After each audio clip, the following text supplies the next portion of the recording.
ce soir nous sommes ensemble pour faire une petite deck tech. Donc je vais vous présenter cette petite belette, ce petit bonhomme, ce Infamous Cruel Claw, qui est donc un commandant Rakdos qui coûte 3, dont un rouge, un noir évidemment. Il est 3-3 menaces et il est extrêmement méchant. À chaque fois qu'il va mettre des damages à un adversaire, à un joueur, on va exiler des cartes du dessus de notre bibliothèque jusqu'à ce qu'on exile une carte non terrain et on va pouvoir lancer ce sort gratuitement à condition de se défausser d'une carte. Mais vous savez qu'à Magic, mettre des cartes dans le cimetière, c'est pas grave du tout. On a plein de sorts de récursion possibles.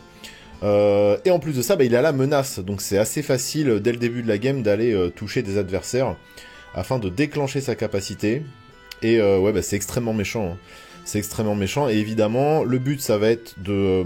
déjà pour commencer, ramper vers nos 3 manas dès le tour 1 ou dès le tour 2. Comme ça, on peut le jouer dès le tour 2 et commencer à taper dès le tour 3 pour être sûr d'aller connecter, de commencer à déclencher son effet. Ensuite, le but, ça va être d'essayer de le protéger et de le rendre imbloquable avec des enchantements aura et des équipements. On va voir ça après. Un petit peu de contrôle du dessus de la bibliothèque pour évidemment être sûr de caster les sorts, les gros sorts qu'on a envie de voir sur la table. Ça va être la suite de la deck tech, vous le verrez. Et puis évidemment tous les payoffs, hein, donc les très gros sorts et les très grosses créatures. Plus quelques cartes utilitaires et quelques landes utilitaires, vous verrez pas grand chose de très original, mais qui vont quand même un peu mettre de l'huile dans les rouages du deck.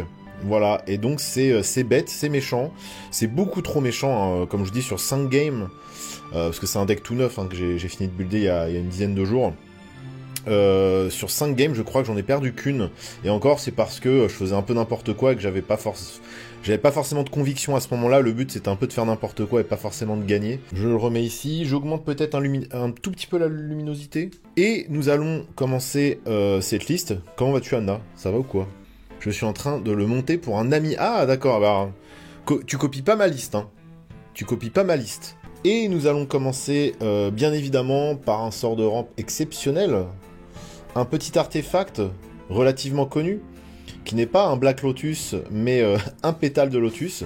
C'est presque comme un Black Lotus, cela dit. Et ça, effectivement, c'est bien de l'avoir en main de départ, afin de pouvoir caster Cruel Claw dès le tour 2, hein, parce que je vous rappelle, le but, c'est de pouvoir le poser tour 2. Être sûr de quasiment pouvoir le drop tour 2. Et donc Lotus Pétale, c'est quand même très efficace pour ça. Sachant qu'on va pouvoir l'engager, le sacrifier et ajouter un mana de la couleur de notre choix. Ce sera bien évidemment un mana rouge ou un mana noir. Toujours un sort A0 qui est en fait un singe 2-2 qui coûte 3. Mais si vous lisez bien son effet, on va pouvoir l'exiler depuis notre main et ajouter un mana rouge à notre réserve. Donc pareil, ça on va faire en sorte de l'exiler dès le tour 2. Donc on aura 2 terrains plus le petit Simian Spirit Guide qui va se retrouver dans l'exil. Et là on va pouvoir cast tranquillement Cruel Claw, la belette et au bord blanc parce qu'on l'a ouvert ensemble. Alors globalement j'ai essayé de prendre des cartes que j'avais dans mes boîtes. Hein. Alors il y a beaucoup de classeurs qui se sont vidés aussi parce que j'ai mis des grosses créatures, notamment des Eldrazi et des horreurs du genre. Pour le plus grand plaisir de mes adversaires évidemment. Et effectivement, on l'avait ouvert ensemble lorsqu'on avait ouvert une boîte Mystery 2. Donc, du coup, il me sert. Voilà. C'est des cartes... c'est vrai que c'est des grosses cartes qui dormaient un peu dans les classeurs. J'en ai fait un deck. Voilà. Alors, pas spécialement le Simian Spirit Guide, mais... Rite of Flame, pareil, à jouer au tour 2 afin d'ajouter 2 mana rouges à sa pool. Donc, c'est du mana positif. Hein, c'est-à-dire c'est un sort qui va coûter 1 mana rouge et on va ajouter 2 mana à la pool. Ça, c'est vraiment des cartes qui serviront quasiment plus en late game, mais que vraiment on veut avoir en main de départ pour être sûr d'avoir notre belette sur la table dès le tour 2. Voilà, donc ça, c'est encore de la rampa 1. Toujours de la rampa 1, évidemment, on a mis le Sol Ring, qui n'est pas game changer, hein, bizarrement. Un Sol Ring altéré par Kevin Alterne, évidemment. Donc là, c'est une altération collage. Il est incroyable. Et dans le lore, je sais pas si les souris sont potes avec les belettes. Dans le lore de Bloomborough, je ne sais pas. En tout cas, il est magnifique. Et il me fallait de la rampe tour 1. Donc, il a intégré le deck, hein, tout simplement. Pareil, toujours dans une optique de rampe et uniquement de rampe, on a rentré le Ragavan, une grosse carte qu'on avait ouvert ensemble, rappelez-vous. On a mis du temps à l'avoir, mais on l'a eu, donc j'étais très content, bien qu'il était ban par la suite. Bon bah écoutez, c'est pas grave. Il est de 1 pour 1, évidemment. À chaque fois qu'il va mettre des blessures de combat à un joueur, on va créer un jeton trésor, exiler la carte dessus de notre bibliothèque, qu'on va pouvoir jouer, qu'on va pouvoir lancer jusqu'à la fin du tour. Nous, on le fait surtout pour le petit trésor. C'est-à-dire qu'on va tout faire pour l'avoir tour 1. Il va attaquer tour 2, il va créer un trésor, et avec nos 2 manas, et ben ça fera 3 manas. Enfin, avec nos 2 landes, ça fera 3 manas. Et on pourra, dès le tour d'après, commencer à bourrer nos adversaires et à jouer des gros sorts avec la belette. J'aimerais trop me motiver à faire des alters, justement. Il faut y aller, Maestro Pizzart. Ça se démocratise de plus en plus. Moi, j'ai des gens autour de moi qui commencent à faire leurs propres cartes. Moi, j'en ai fait à une époque, mais malheureusement, j'ai plus le temps. Je vois qu'à Magic Mania, le festival organisé par Alvar de Magic C'est Chic, il y a déjà quelques altératrices qui seront présentes. Donc évidemment, on va prévoir un petit budget pour ça. Et puis ça permet d'avoir des cartes uniques, quoi. Non, vraiment, faut y aller. Hein. C'est bien que Magic, comme ça, puisse développer un petit peu le côté artistique qui sommeille en nous. Faire fortune, et bah exactement pareil. Alors là, par contre, il faut absolument le drop dès le tour 1 pour avoir notre trésor au tour 2 et pouvoir cast. Parce que le problème, c'est que si on le cast au tour 2, et ben on n'aura que un mana up en terrain, et du coup, on pourra pas cast la belette. Donc du coup, faire fortune, ça se joue tour 1. Donc il faut l'avoir absolument en main de départ si on veut ramper. Et ça a même le flashback. Donc ça peut resservir un petit peu plus tard. Mais bon, globalement, les cartes que je vous montre là, c'est vraiment pour être sûr d'avoir Cruclo dès le début de la game.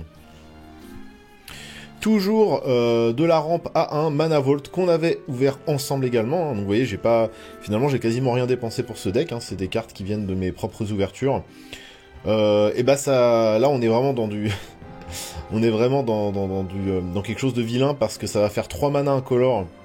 Si on l'engage, on va ajouter 3 mana incolores à notre pool. Ça coûte seulement 1 mana.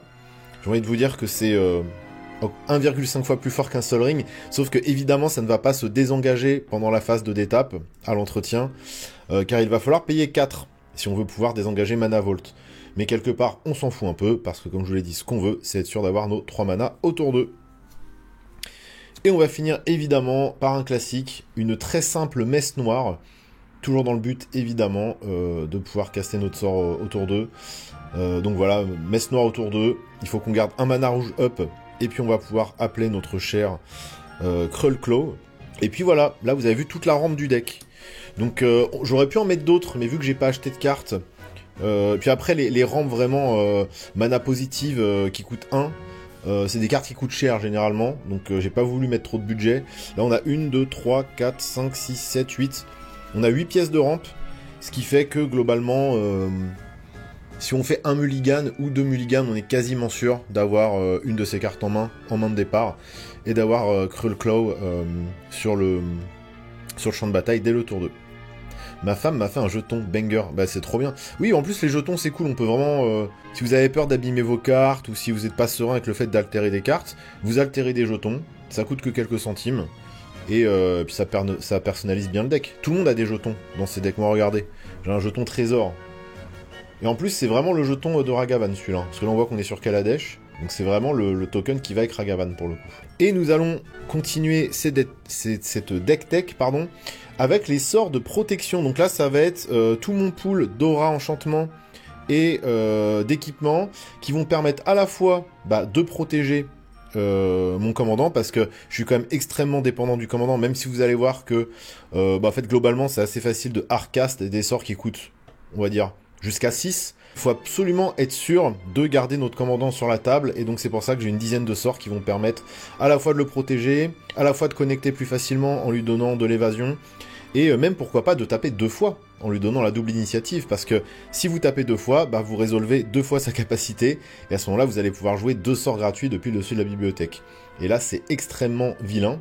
Et on commence par une forme fantôme de Kaya, qui coûte 1 noir, c'est un enchantement. Donc évidemment, pour les sorts de protection, on veut que ce soit des permanents, parce que supposons qu'on révèle un sort de protection avec Crullclaw, le problème c'est que si c'est un instant ou un instant qui permet de protéger notre commandant, ça sert à rien, parce que c'est au moment où on révèle ce sort qu'on peut le jouer gratuitement. Donc en fait, si c'est un instant qui protège notre commandant, on va caster le sort dans le vide. Certes, on va peut-être protéger notre commandant jusqu'à la fin du tour, mais ça servira un peu à rien. C'est pour ça que les sorts de protection, on fait en sorte toujours que ça soit des permanents. Donc là, vous verrez des auras en l'occurrence, ou des équipements. Je me suis permis un slot d'instant. Bon voilà, pour être sûr de vraiment avoir ce qu'il faut, avoir le bagage nécessaire pour le protéger, donc ça vous verrez. Donc forme fantôme de Kaya, le permanent enchanté, quand le permanent enchanté meurt ou est mis en exil, donc ça c'est important, ça protège de Pass to Exile et de tout ce qui exile, mais aussi ça protège juste de la mort tout simplement. Renvoyez cette carte sur le champ de bataille sous votre contrôle. Donc ça c'est extrêmement chouette, extrêmement efficace. Tenue de la confrérie, ça coûte 2, ça s'équipe pour 3. L'équipement de créatures légendaires coûte seulement 1. Donc ça c'est quand même bien pratique parce que de toute façon celui qu'on veut protéger, c'est notre petit commandant. La créature équipée à parade 2, pratique, est un assassin en plus de ses autres types. Donc ça là on voit que ça vient du set Assassin's Creed. Il ne peut pas être bloqué. Donc là on est sûr de connecter chez un adversaire pour pouvoir déclencher l'effet de notre commandant. C'est quand même très fort. Cap de Frémissois. Ça coûte 3, équipement 2, la créature équipée ne peut pas être bloquée, et a le linceul. Donc pareil, ça si on le joue gratos depuis le dessus de la bibliothèque, ça coûte que 2 à équiper, donc la créature ne pourra plus être ciblée, certes, même par nous, bon c'est pas très grave, hein. Et en plus elle pourra plus être bloquée, très très pratique. Lighting Greaves, parce que c'est staple et qu'on essaie d'avoir un gros power level, déjà. Équipement 0, ça donne le Shroud, donc c'est le linceul, mais à la limite c'est pas très grave parce qu'on n'a pas spécialement envie nous-mêmes de cibler Krullclaw, donc c'est pas très grave. Et le Haste, alors ça c'est très cool, sachant que c'est équipement 0, on va pouvoir à un moment donné déséquiper Krullclaw si on se sent en sécurité, et mettre les Lighting Greaves sur un gros Eldrazi ou sur une grosse bestiole pour pouvoir attaquer directement quand ça arrive sur le champ de bataille. Bot 2 pieds d'agile, même optique, hein, voilà, défense talismanique pour le coup, et pas l'un seul. Et célérité, équipement 1. Pareil, c'est pas bien cher pour ce que ça fait. Encore un aura enchantement qui coûte 3. Donc la créature qui est enchantée va avoir intimidation. L'intimidation, ça veut dire qu'elle peut pas être bloquée, à part par les créatures qui partagent une couleur avec, ou par les artefacts. Voilà, donc généralement on est sûr de pouvoir connecter, vu qu'on a 3 adversaires, il y a forcément quelque part où ça va passer, et en plus quand ça arrive sur le champ de bataille, ça fait piocher. Bon, ça se remplace, hein, donc c'est gratuit, ça fait plaisir. Cap de la chauve-souris, pareil, toujours dans le but d'avoir de l'évasion. Vous allez voir qu'on a vraiment de quoi protéger, équiper notre commandant pour être sûr qu'il reste là et qu'il aille connecter. Hein. C'est ce qui est le plus important dans le deck, vraiment, c'est qu'il reste sur la table. Après, advienne que pourra, c'est équipement 2, voilà. La broche de la Laurienne qui est en fait les bottes de pionnier. Donc ça coûte 2, puis ça coûte 2 à équiper. La créature a la traversée des terrains non-base. On est sûr et certain qu'à la table, ça joue des terrains non-base. Hein. De toute façon, généralement, il y a plus de terrains non-base sur une table de commandeur multi, plus que de terrains basiques. Donc pareil, on est sûr d'aller connecter grâce à ça. Donc comme je le disais, ce qui peut être intéressant, c'est de connecter 2 fois, du coup, avec notre ami la belette. Donc ça coûte 2 doigts rouges, ça coûte aussi 2 équipés. Ce qui est rigolo, c'est que ça a la reconfiguration, autant vous dire que ça me sert jamais. Et ça donne la double init, la créature équipée. Hein. Et Cruel Claw, c'est à chaque fois qu'il met des dégâts à un joueur, on résout son effet. Donc on va pouvoir cast 2 sorts gratuits par tour, ce qui est extrêmement violent. Et vous comprendrez vite pourquoi quand on arrivera sur cette carte là. Voilà. Aume de la multitude, toujours dans le but de pouvoir trigger 2 fois du coup la capacité de Krullclaw. Au début du combat pendant votre tour, créez un jeton qui est une copie de la créature équipée, excepté que le jeton n'est pas légendaire. Donc c'est cool, on pourra en avoir 2 sur le board.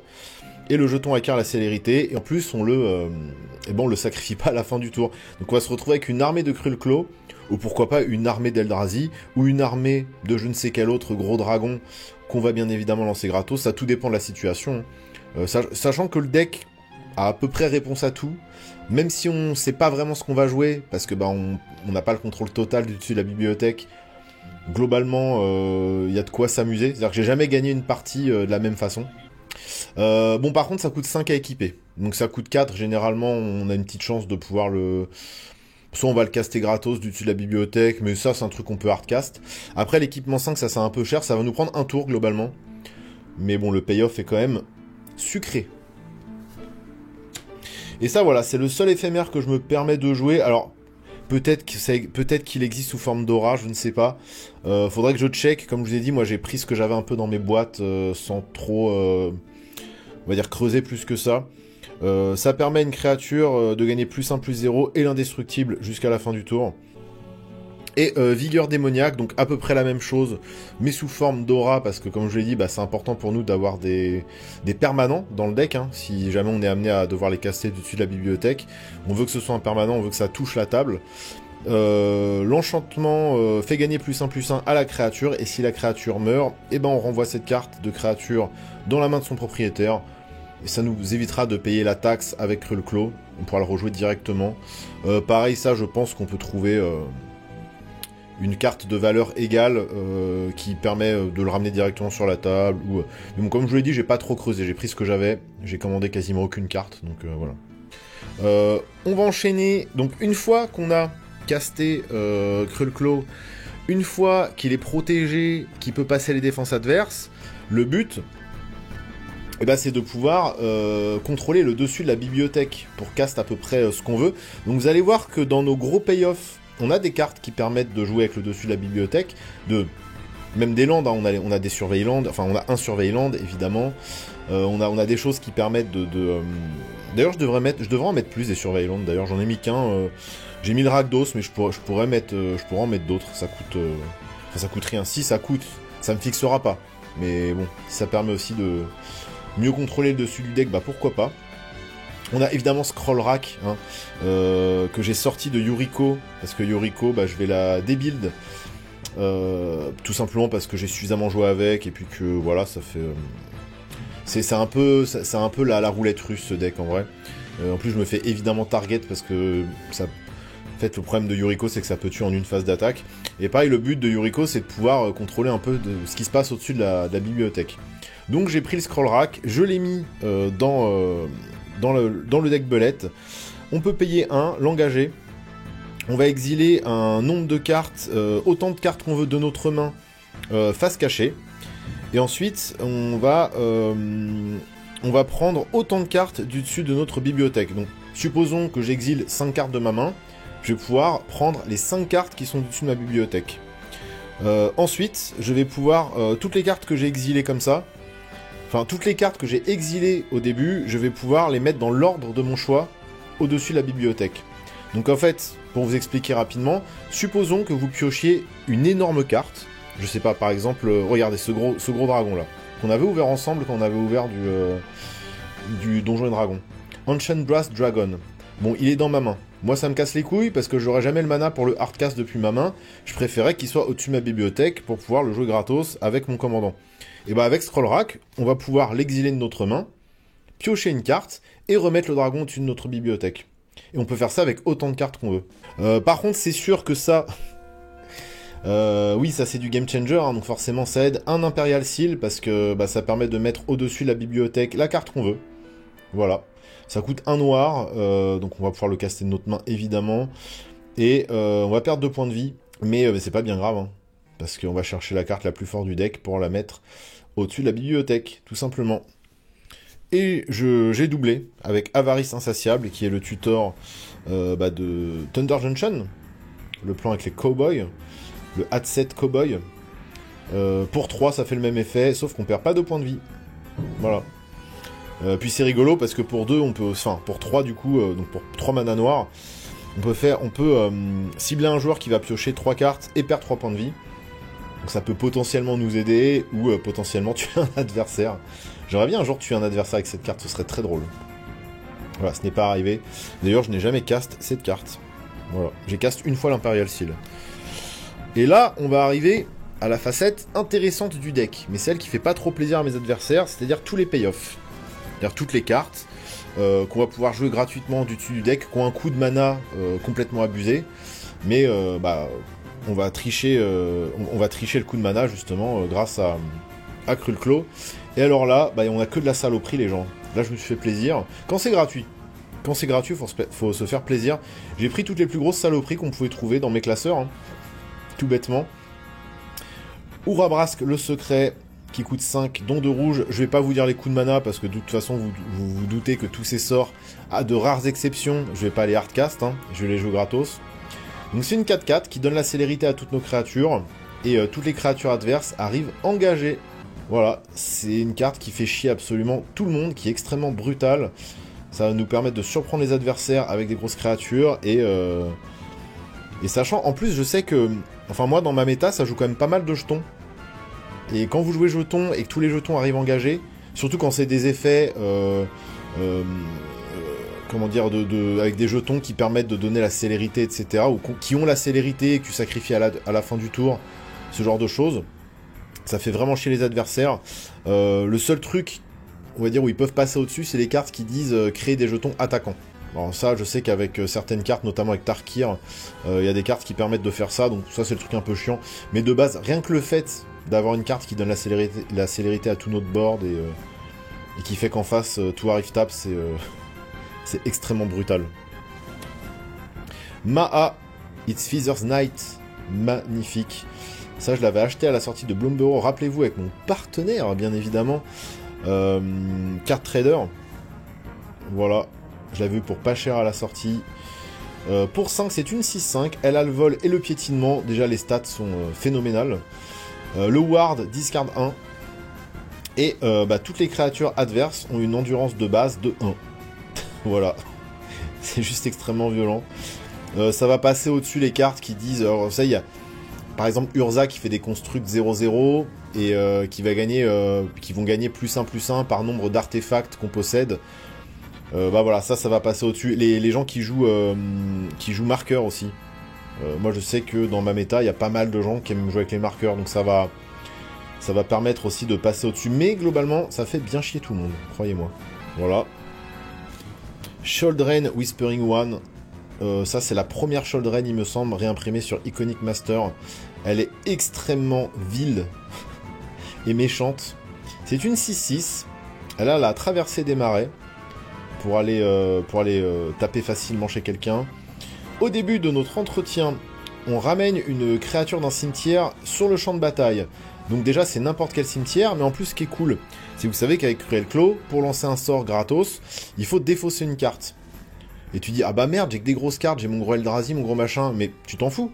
Tu vas le défausser, tu vas le mettre au cimetière, et de toute façon, j'ai tellement de cartes qui permettent d'avoir de la récursivité, notamment cette Sheoldred, et il y en a d'autres, vous le verrez, que c'est pas grave. De toute façon, toutes les cartes que vous défausserez avec Cruel Claw, vous allez les revoir sur le board à un moment donné. Et Sheoldred fait partie de ça. Du coup, ça crée une espèce d'équilibre, parce que le but du deck, alors certes, c'est bourrin, mais il faut trouver une sorte d'équilibre entre les cartes que je vais défausser, les cartes que je vais jouer, etc. Et ça, il y a quand même un fin équilibre à trouver, que j'ai réussi à trouver avec ce build. Et ça, du coup, c'est une pièce, cette Sheoldred là, c'est une pièce qui me permet justement d'avoir un payoff sur toutes les cartes défaussées. Et d'ailleurs, c'est pour ça que je ne joue pas de cartes qui ont la folie. Parce que vous savez, les coups de folie, c'est, en gros, on peut jouer cette carte pour son coup de folie, à condition qu'on soit en train de se défausser de cette carte. En fait, c'est trop long, c'est trop chiant, ça me prend trop de mana. Et puis de toute façon, les cartes que je défausse, je m'en fous, je sais que je vais les avoir à un moment donné. Donc j'ai pas peur de défausser ce qu'il faut pour jouer mes sorts gratos, quoi. Du coup, Mecatitano Combustibile. Donc ça, c'est juste un peu pour faire du card advantage, enfin pour piocher des cartes et pour faire peur aux adversaires. C'est une 6/6, un adversaire va pouvoir choisir de me faire piocher 3 cartes, ou de me faire défausser les 3 cartes du dessus de ma bibliothèque, enfin défausser, de prendre les 3 cartes du dessus de ma bibliothèque et les mettre dans le cimetière. Il va se prendre un nombre de blessures égal au coût converti de ces cartes défaussées. Je vous montre à peu près les coups de mana que j'ai dans le deck, voilà. Donc il va jamais prendre le risque en fait de se prendre 10 dégâts dans la gueule. Donc il va me faire piocher mes 3 cartes. Bon, je sais pas pourquoi la carte est en italien. J'ai dû me gourer dans une commande où j'ai pas ce souvenir d'avoir ouvert des boosters italiens, donc ou c'était une erreur peut-être, je ne sais pas. Bon, ça c'est rigolo. Alors ça je l'ai jamais cast. C'est une horreur. Je vais vous la lire, hein. C'est une 8/8 vol. Bon, déjà une 8/8 vol c'est extrêmement méchant. Ai-je besoin de préciser pourquoi? Quand ça arrive sur le champ de bataille, si on l'a lancé, et les sorts on les lance, hein, bien évidemment, même si on triche, les sorts sont lancés. Un adversaire perd la moitié de ses points de vie arrondis à l'unité supérieure, et vous gagnez autant de points de vie que ceux perdus de cette manière. Alors ça, je rêve un jour de le cast tour 3, ça. Voilà, juste pour mettre 20 dans la tronche d'un adversaire et gagner 20 points de vie, histoire de me dire, bon, allez, j'ai gagné, on remballe. Ouais, ça, en fait, c'est juste le genre de carte machiavélique qui te, voilà, qui te fait rigoler, qui te fait sourire, quoi. Coucou, je suis le Joker. Cela dit, c'est vrai qu'en late game, c'est un peu moins impressionnant. Je la voulais pour mon deck Vito, mais c'est Warhammer. Bon, après, le visuel, il est... Moi, tu me dis c'est un Phyrexian ou Warhammer, je vois pas trop la différence, je t'avoue. Pour moi, ça pourrait très bien être un Phyrexian, ce truc, tu vois. Dans l'esprit. Ilarg, The Razebore. Il est parfaitement effroyable. Donc pareil, quand je vous dis que des fois, vous avez des grosses cartes en main que vous pouvez pas cast parce qu'elles coûtent trop cher, soit vous vous en défaussez, puis vous attendez un petit peu la récursion, soit vous jouez Ilarg, hein. Donc c'est une 6-6 Trample. En plus, il coûte que 5. Ça, c'est vraiment une carte horrible, hein. Ça, c'est sorti sur War of the Spark. C'était vraiment, de la saloperie. Donc, il coûte que 5. Donc moi, je sais qu'il y a une game où je l'ai hardcast depuis ma main. Donc ça peut se faire, hein. Il est 6-6. Il a le piétinement. Et en fait, quand il attaque, je peux poser une créature de ma main sur le champ de bataille. Et elle sera attaquante. Et je la ramène dans ma main à la fin, à la prochaine end step, donc à la fin du tour. Et quand il meurt, il est remis à la 3e position dans la bibliothèque. Donc en fait, lui-même, il est récursif. Et donc il y a de fortes chances qu'on puisse le recast, pourquoi pas gratos, assez rapidement. C'est un deck de sadique. Ah, mais c'est un deck méchant, mais je l'ai dit, hein, c'est un vilain deck. Je l'annonçais tel quel, et je l'annonce tel quel. Globalement, c'est un deck brutal, voilà. Mais je voulais un deck méchant. Après mon petit Balloon Boy où je bouille-bouite, là, et qui gagne des games, hein, quand même, hein. Mais qui est pas, qui est plus un truc adapté pour tout public, on va dire. Là, je voulais faire un deck interdit moins de 18 ans, quoi. Coucou Nel, bah regardez. Il y en a en v'là un qui a subi les frais. Je crois qu'il a encore des blessures, je crois qu'il a encore des bleus. Ça va? Il a dit quoi, ton médecin? Donc voilà, Ilarg, ça permet aussi de... Voilà, si jamais vous avez des cartes qui vous collent à la main, elles vont pouvoir attaquer gratos aussi. C'est vraiment... Le but du deck, c'est de jouer des saloperies gratos, en gros. Voilà.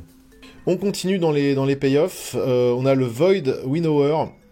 C'est une 11-9. Nos adversaires ne peuvent plus cast de sorts avec un coût de mana pair. Et les adversaires ne peuvent plus bloquer avec des créatures qui ont un coût de mana pair. Il aime pas tout ce qui est double. Il aime pas les pairs, globalement. Il est pas fan de tout ce qui est jumeaux, on va dire. C'est-à-dire que la moitié des sorts adverses ne pourront plus être joués, la moitié des créatures adverses ne pourront plus bloquer. Oui, c'est méchant. Je vais pas le répéter à chaque fois. Une Etalie Primal Storm dans sa version alternative extended qui nous vient de Fondation. Elle est magnifique, vous la connaissez, je vais pas répéter son effet, c'est juste très drôle de jouer avec les sorts des adversaires, tout simplement. Allez, je vais quand même dire ce qu'elle fait au cas où. Quand elle attaque, on va exiler la top card du dessus de chaque librairie, de chaque bibliothèque, donc même la nôtre, et on va pouvoir jouer ses sorts gratuitement. Donc, on va dire que une carte sur 2, ce sera des landes, donc en gros, elle va nous faire jouer 2 sorts gratuits par phase d'attaque. C'est ça la moyenne à peu près, hein. C'est 2 sorts gratuits par phase d'attaque. Je vais en faire un manteau de cette ordure. Actuellement, tu ne pourras pas, car je lui ai donné le Shroud. Donc tu ne peux pas la cibler pour en faire un manteau. Karlash, on l'avait ouvert elle aussi. Elle nous vient de Donjons et Dragons. Karlash. Elle est 5-4. Et quand j'attaque, si c'est la première phase d'attaque du tour, je détape toutes mes créatures. Elle gagne le first strike. Et après cette phase de combat, il y en a une deuxième. C'est beaucoup trop bourrin, c'est beaucoup trop fort. Imaginez là, quand j'ai dégueulé tous mes Eldrazi sur le board et que je fais 2 phases d'attaque, évidemment c'est débilement... c'est extrême, c'est très extrême. Archonte de la cruauté, probablement le meilleur... un des meilleurs payoffs en noir. Hein. Et c'est une 6-6 qui a le vol. Quand il arrive sur le champ de bataille ou attaque, un adversaire ciblé sacrifie une créature ou un planeswalker, se défausse d'une carte, perd 3 points de vie... Et nous, par contre, on va piocher une carte et gagner 3 points de vie. Personne n'est prêt à recevoir ça dans la tronche. On l'avait ouvert lui aussi. Hein. De toute façon, il n'y a que des cartes, j'ai réussi à builder un truc bourrin qu'avec des trucs que j'ai ouverts. Vous allez voir, à la fin là, des payoffs, il y a quand même un petit sous-thème Minotaur avec un petit combo Minotaur très rigolo.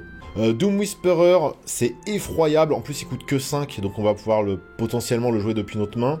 6-6, vol, piétinement. Alors là, quand il est sur la table, c'est très difficile de perdre la partie, parce qu'on va pouvoir payer 2 points de vie et surveiller 2, et surtout le faire autant de fois qu'on veut. Donc en gros, on va pouvoir jouer à peu près ce qu'on veut dessus la bibliothèque, parce que on va payer 2, surveiller 2. Voilà, si les cartes nous plaisent pas, elles vont au cimetière. On va repayer 2, resurveiller 2, jusqu'à ce qu'on tombe finalement sur le sort qui nous fera gagner la game. Par exemple, le fameux combo Minotaur que vous verrez. Alors c'est un combo à 4 cartes, hein, attention. Mais vous allez voir comment c'est faisable. Bref, ça, Doom Whisperer, c'est une des plus grosses cartes du deck. Hein. Terror of the Peaks. 5-4, vol. Tous les sorts que lance notre adversaire qui devrait cibler la Terror of the Peaks coûte 3 points de vie en plus à lancer. Donc c'est une espèce de ward, sauf que c'est pas wardé comme ça. Et quand une autre créature entre sur le champ de bataille sous notre contrôle, et bah la terreur va infliger autant de blessures à une créature. Enfin à n'importe quelle cible d'ailleurs. Va infliger un nombre de blessures égal à la force de cette créature à n'importe quelle cible. Donc soit des créatures, soit à des adversaires, soit à des planeswalkers. Voilà. C'est connu pour être très brutal, très méchant. Ça avait tout à fait sa place ici. Encore une fois, dans la récursion de cimetière, on n'a pas peur de se défausser des grosses cartes, car on a Feldon. Feldon qui est 2-3. Sa capacité, payer 3, l'engager. On va créer un token qui est une copie d'une créature dans notre cimetière, sauf que c'est un artefact en plus de ses autres types. Et il gagne la célérité. Le token gagne la célérité. On le sacrifie à la fin du combat. Bon bah ça pareil, hein, c'est ce qui permet de se défausser sans trop réfléchir. Et en plus l'artwork est magnifique. Je suis désolé, c'est un des plus beaux artworks récents. Et en plus dans de la old frame. Je suis même pas sûr qu'il existe en frame moderne celui-là.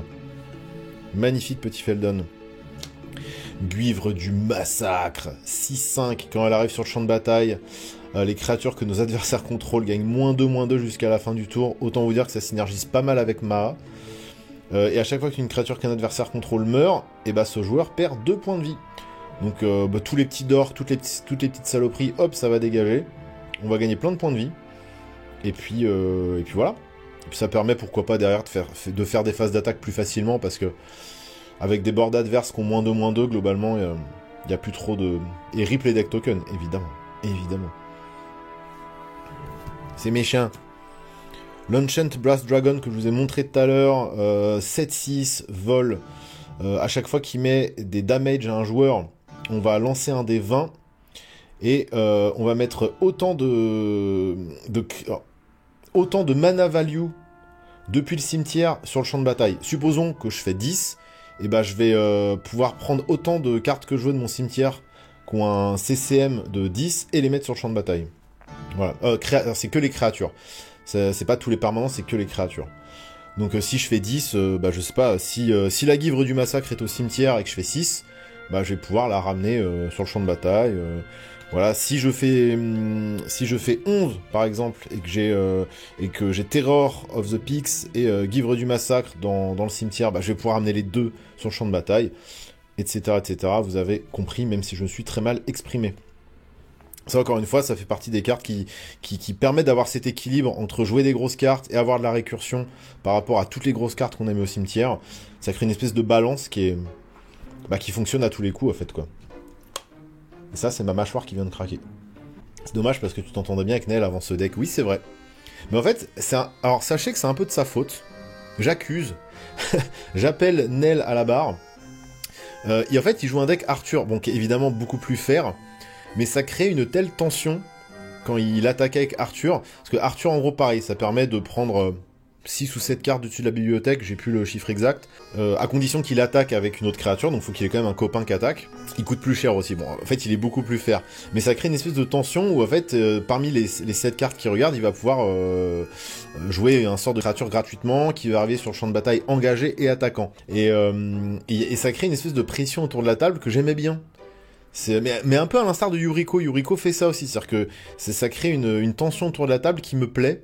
Et je me suis dit, quelle est la carte, quel est le commandant qui pourrait créer cette pression, mais au maximum, quoi. Qui peut vraiment terroriser les gens au point qu'on n'a vraiment pas envie qu'il attaque. Et c'est évidemment Krulklaw. Voilà. Donc finalement, c'est un peu de sa faute. C'est lui qui m'a inspiré. C'est ma muse. Voilà, tout simplement. Ange de platine, c'est une 4-4 vol, vous me direz c'est pas incroyable comme stat, cependant tant qu'il est sur le champ de bataille, on ne peut pas perdre la partie, et nos adversaires ne peuvent pas la gagner. Donc c'est bien horrible, puis évidemment avec tous les petits sorts, tous les petits équipements et toutes les petites auras qu'on a qui permettent de protéger nos créatures, bon qui sont destinées normalement au commandant, hein. On va pouvoir potentiellement les mettre sur l'ange de platine, ça n'est jamais arrivé mais je pense que ça pourrait se faire. Ulamog, The Defiler, bah lui vous le connaissez parce qu'on l'a ouvert dans un booster MH3, on était très heureux. C'est une 7-7. Quand on lance ce sort, un adversaire va exiler la moitié de sa bibliothèque. Son ward, donc c'est de sacrifier 2 permanents. Donc si on veut le cibler, si un adversaire veut le cibler, il va devoir sacrifier 2 permanents, ce qui est quand même cher payé. Et Ulamog va entrer sur le champ de bataille avec un nombre de marqueurs +1/+1 égal au plus gros CCM des cartes exilées. Donc supposons que notre adversaire exilé parmi la trentaine de cartes exilées, supposons qu'il y a une carte qui coûte 7 à lancer, et ben il va arriver avec 7 marqueurs +1/+1, donc ce sera une 14-14. Et en plus de ça, il a l'annihilateur X étant le nom de marqueur +1/+1. Je vous rappelle que l'annihilateur, c'est que si la créature attaque, l'adversaire défenseur va devoir sacrifier autant de permanents que l'annihilateur. Donc dans notre exemple, ce sera 7. Voilà, autant vous dire qu'en une phase d'attaque, ça fout un adversaire dans la merde. S'il arrive à attaquer une fois Ulamog, c'est vraiment compliqué pour l'adversaire en question. Alors imaginons plus avec des phases d'attaque supplémentaires, avec Carlash, je vous passe les détails. Hein. Du coup, tu peux être en moins avec les points de vie. Ouais, complètement. Tu peux te retrouver à moins 10 points de vie. Si t'as l'ange de platine sur la table, et tu ne meurs pas. C'est rigolo. Hein. Darksteel Colossus, parce que c'est peut-être une des créatures artefacts les plus méchantes et violentes de Magic. C'est une 11-11 trample indestructible. Et si elle est amenée à aller au cimetière depuis n'importe où, on doit le révéler et le remélanger dans notre bibliothèque. Donc en plus de ça, il est récursif à lui tout seul. C'est-à-dire que supposons que je m'en défausse pour caster un sort gratos avec mon commandant, non, je vais pas m'en défausser, je vais le remettre dans ma bibliothèque pour potentiellement le recast plus tard. C'est voilà, c'est une horreur. Et ça synergise parfaitement avec le deck, vous me direz. Bah oui, parce qu'il fallait le jouer quand même, rappelez-vous, je l'avais commandé à la sortie de l'extension en revendant quelques cartes parce qu'on n'avait pas réussi à l'ouvrir. Valgavos, Terror Eater, le beau, le grand, magnifique Valgavos. Il est 9-9, il a le vol, il a le lien de vie, c'est une horreur. Hein. Pour le cibler, il va falloir sacrifier 3 permanents non-terrain. Donc il a une ward qui est très très compliquée. If you care you didn't control will be put... Ah oui voilà, en fait c'est à dire que s'il y a une carte d'un adversaire qui devra aller dans son cimetière, à la place elle est exilée, je vais pouvoir pendant mon tour jouer les cartes qu'il a exilées et payer des points de vie plutôt que de payer leur coup de mana. C'est-à-dire, je peux pas caster les sorts avec mon mana, je dois payer en points de vie. Ulamog, la voracité insatiable. Alors j'ai une version altérée de lui. Mais là, je l'ai en version normale. Je l'avais ouvert à l'époque dans une display Zendikar. Il est 10-10. Quand on le lance, on va exiler 2 permanents ciblés. C'est très vilain. Il a l'indestructible, parce que pourquoi pas. Et à chaque fois qu'il attaque, le joueur défenseur exile les 20 cartes du dessus de sa bibliothèque. Tout simplement. Tu veux pas nous sortir un miracle non plus? On l'a pas ouverte. Si je l'avais, je l'aurais... pourquoi pas. Mais j'ai pas ouvert Emrakul. J'ai aucune des deux d'ailleurs. Et là, on arrive, donc là on va finir avec les payoffs créatures. Et je vais vous montrer pour finir mon petit combo très sympathique Minotaur. Donc c'est un petit sous-thème Minotaur, voilà, qui est très rigolo. Donc ça, c'est un rituel qui permet de tutoriser 4 Minotaurs différents avec des noms différents et les mettre directement sur le champ de bataille. C'est extrêmement vilain. Vous me direz oui, mais à Magic, il n'y a pas tant de Minotaurs que ça qui valent le coup. Et bah, dites-vous bien que j'ai quand même sélectionné les 4 Minotaurs les plus brutaux pour évidemment faire un combo et one-shot un ou plusieurs adversaires. Donc quand je caste le Death Below Warcry, il y a au moins un ou deux adversaires qui dégagent. Rigolo pour qui? Toi, tes adversaires, pour tout le monde se marre. Personne ne s'attend à se prendre un combo Minotaur dans la tronche. Donc si les gens sont de bonne foi, globalement, tout le monde se marre. Là, je crois que je suis un peu de mauvaise foi, pour le coup. Donc avec Death Below Warcry, qu'est-ce que je fais? Eh ben, je vous montre. Je vais chercher ces 4 petits Minotaurs. Petit, pas si petit que ça. Lui, c'est le plus important. Pourquoi? Bon, il est 2-3, ok, on note. Tous les Minotaurs que je contrôle gagnent la célérité. C'est pas mal, ça. À chaque fois qu'un Minotaur que je contrôle attaque, il gagne plus 2, plus 0 jusqu'à la fin du tour. Ok, donc ça marche sur lui. Donc lui, il aura la célérité, forcément. Donc déjà, il sera 4-3, ce qui est pas dégueu. Mais on enchaîne. Cetron. Cetron, il dit quoi? Il dit qu'il est 4-4. Avec le boost de son copain, il va être 6-4. Quand il arrive sur le champ de bataille, je vais créer autant de jetons Minotaur 2-3 que de Minotaur que je contrôle.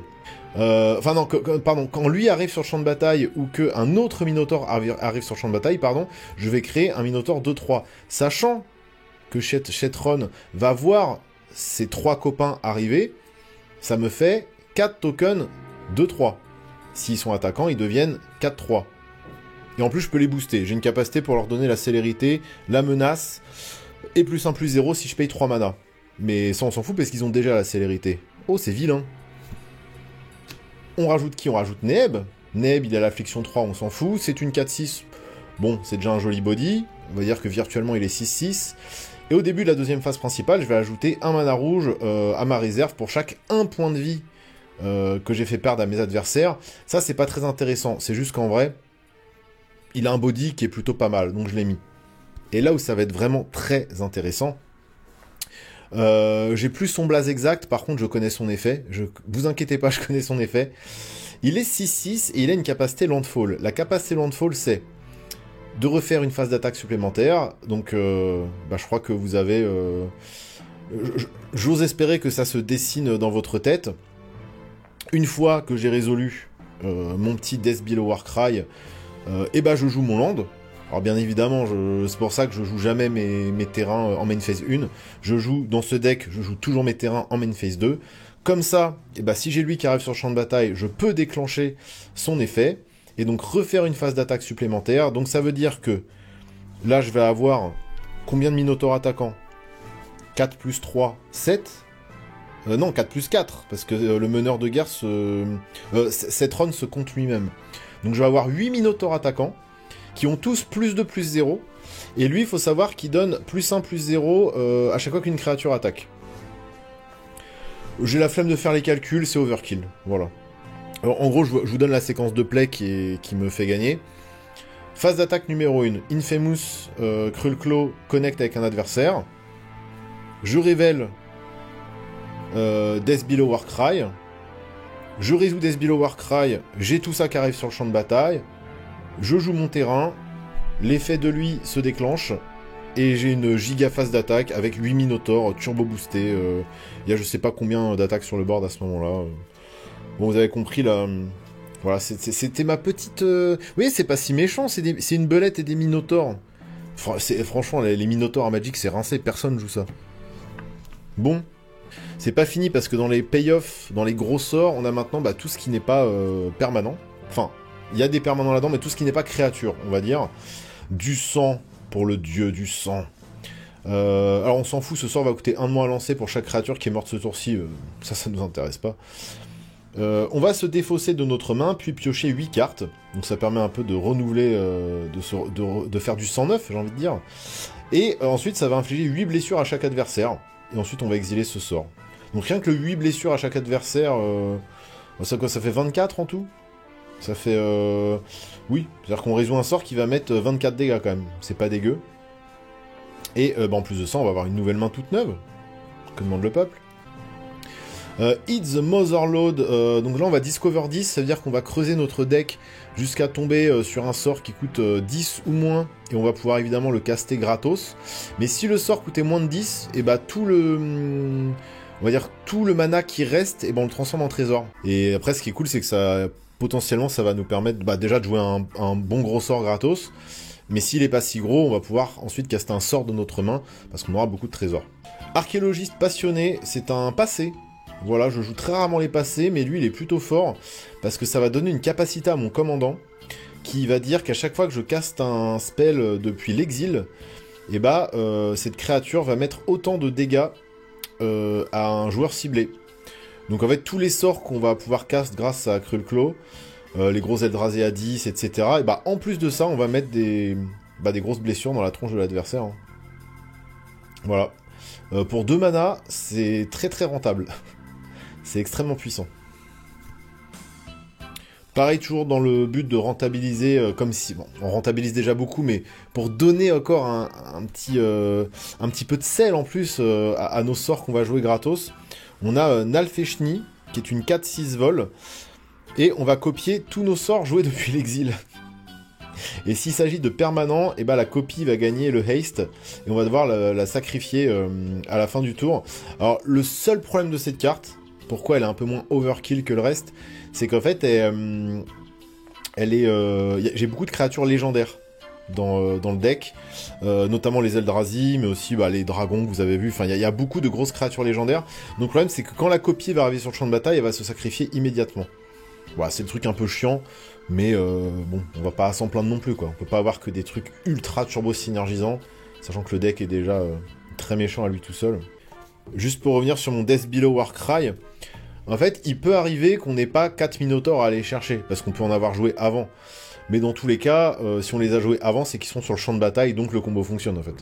Mais c'est vrai que Death Below, moi ça m'est arrivé de le résoudre alors que j'avais plus que 3 Minotaurs dans le deck. Bon tu vas chercher tes 3 Minotaurs, et même si l'autre il est dans ta main, c'est pas très grave en vrai. Il coûte pas hyper cher non plus, donc à la limite tu le hardcast et voilà quoi.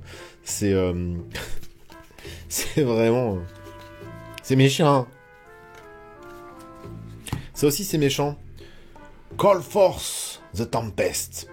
C'est tout simplement un rituel qui a cascade, donc on va double cascade. En gros, une fois qu'on lance ce sort, on va révéler le dessus de notre bibliothèque jusqu'à ce qu'on trouve un sort qui coûte 8 ou moins. Et on va pouvoir le jouer gratos. Et ensuite on va le refaire. Donc c'est-à-dire qu'on va faire double, c'est-à-dire qu'on va pouvoir refaire cet effet et recaster un sort qui coûte 8 ou moins gratos depuis le dessus de notre bibliothèque. Et en plus de ça, on va mettre un nombre de blessures égales à chaque créature et à chaque joueur, enfin à chaque adversaire, pardon, un nombre de blessures égal à la total value de mana des spells qu'on a lancés. Voilà. Je dirais que la moyenne se situe autour de 14. Donc en gros, on va raser les bords adverses et mettre 14 dans la bouche de nos adversaires, juste avec ce spell. Juste avec ce sort. Voilà. Bonne nuit à Jasku. C'est une saloperie. Je vous l'accorde, c'est une saloperie. Ça juste parce que c'est marrant et parce que c'était dans mon classeur. Bouleversement, déconvenance. Ça va goder toutes les créatures que l'on ne contrôle pas. Je rappelle que le goad, c'est l'incitation, inciter toutes les créatures. C'est l'incitation, ça veut dire que toutes les créatures, sauf les vôtres, vont être obligées d'attaquer. Sauf vous. C'est-à-dire que, en fait, tous vos adversaires vont se mettre sur la gueule, ça va finir dans un bain de sang, et vous serez là, sur votre montagne, à les regarder. Quand t'as des gros boards bien remplis, que tout le monde se regarde un peu en chien de faïence, et que c'est une espèce de guerre froide, mais tu sais que ça peut péter à tout moment, un petit bouleversement des convenances, et hop, c'est la guerre. Ça, c'est un art alternatif de Ron Spencer, le GOAT, bien évidemment, qui est sorti sur... ce symbole, c'est Commander Master. C'est Commander Master, ça, je crois. En tout cas, c'est une édition Commander. Et je crois que c'est Commander Master. Magnifique. C'est l'OST du deck. Ce que vous entendez là, c'est la chanson du deck. Vertu de persistance, on le joue pas pour son côté rituel, quoique ça peut servir potentiellement. Mais on le joue surtout pour son côté enchantement, qui nous dit qu'au début de notre entretien, on va mettre sur le champ de bataille sous notre contrôle une carte de créature ciblée depuis un cimetière. Probablement le nôtre, car il est très bien rempli, il y a de très belles choses dedans. Encore une fois, un sort qui permet d'avoir de la récursion sur nos cartes défaussées, et voilà, tout simplement. Portail de Phyrexia, toujours pareil dans le but de jouer avec les cartes de notre cimetière, mais aussi des cimetières adverses. Bon, déjà quand ça arrive, chaque adversaire va sacrifier 3 créatures, donc ça fait le ménage, sauf chez vous évidemment. Et au début de notre entretien, on va mettre sur le champ de bataille sous notre contrôle une carte de créature ciblée depuis un cimetière. Et ça c'est bien, hein, depuis un cimetière, c'est-à-dire que ça peut être le nôtre, comme celui de nos adversaires. Donc en plus, si eux ils ont été obligés de sacrifier des gros bestiaux, et bah on va les ramener chez nous. Et le seul truc, c'est qu'en plus de leurs autres types, les créatures vont être des Phyrexians. Bon, c'est très très flavor avec ce qui se passe dans cet arc récent Phyrexian. Mais voilà. Cette illus, elle me bute, cette vieille pomme de terre. Oui, c'est l'invasion des pommes de terre. Je crois que le set devait s'appeler comme ça là-bas. Ça devait pas être l'invasion des Phyrexians, ça devait être l'invasion des pommes de terre. C'était The All Will Be Potatoes. Je crois que le set s'appelait à la base. Je sais que Brèche de Multivers, quand j'ai vu la carte pour la première fois, en pas extended, pas folle, j'ai fait oui, c'est un peu moche, on dirait des gribouillages, c'est pas... Mais par contre, quand on l'a entre les mains en extended foil, c'est une sensation tout à fait différente. Et c'est pas mal du tout. Ah, je vais lire l'effet quand même. Tous les joueurs vont meuler de 10 cartes. Donc prendre 10 cartes du dessus de la bibliothèque et les mettre dans le cimetière. Pour chaque joueur, on va choisir une créature ou un Planeswalker qui est dans le cimetière de ce joueur. Et on va mettre cette carte sur le champ de bataille sous notre contrôle. Voilà, et évidemment, ces créatures deviennent des Phyrexians, en plus de leurs autres types classiques. Et Ascension des Royaumes Obscurs. J'ai l'impression que le point, il est un peu mal fait sur le... Moi, c'est pas grave. Ascension des Royaumes Obscurs, tout simplement, mettez sur le champ de bataille, sous votre contrôle, toutes les cartes de créatures de tous les cimetières. Oui, bon, ça, c'est une carte.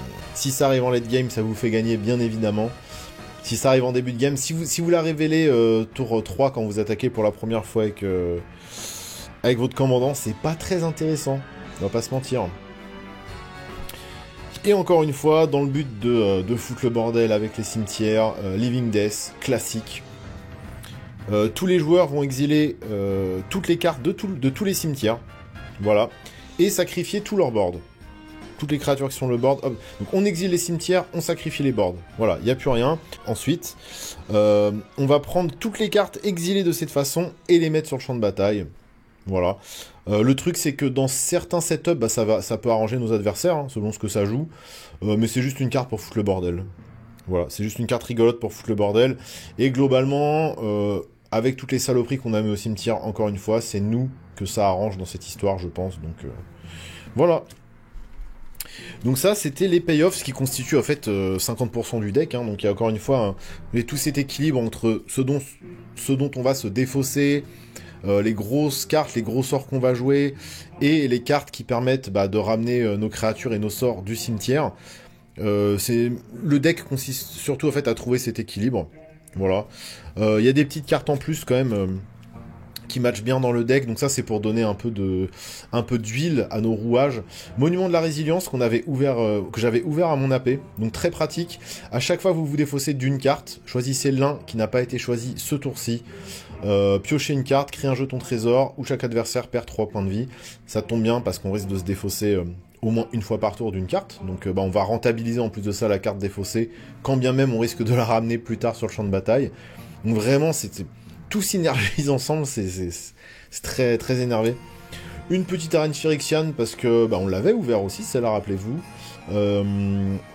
dans nos boosters fondation, elle était dans mon classeur, et que ça reste quand même bien pratique de piocher une carte de plus par tour, hein, on va pas se mentir. Hein. On va potentiellement la jouer gratos, pourquoi pas la hardcast. Voilà, ça permet d'avoir un peu ce qu'il faut en main quand même au cas où.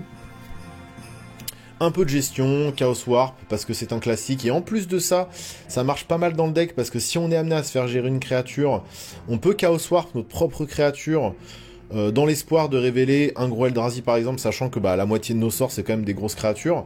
Et pour finir, encore un peu de gestion, de masse, le classique Blasphemous Act. Encore une fois, je l'avais dans mon classeur, l'art est vraiment chouette, c'est une des plus belles versions de Blasphemous Act. Alors c'est pas très traditionnel comme frame, mais on aime bien. Ça va mettre 13 à toutes les créatures, ça coûte 1 de moins à lancer pour chaque créature sur le champ de bataille, donc généralement ça va coûter 1 rouge, ça va nettoyer le board. Et nous il va coûter 9, mais quelque part il va être gratuit, parce qu'on va le jouer depuis le dessus de la bibliothèque, donc peu importe. Si jamais il y a besoin, ça fait le ménage, ça peut toujours servir, même si globalement, c'est nous qui avons plutôt tendance à avoir un gros board rempli de saloperies. Et on arrive à la fin de cette deck tech, il nous reste quand même la mana base, donc on va commencer par les petits lands utilitaires.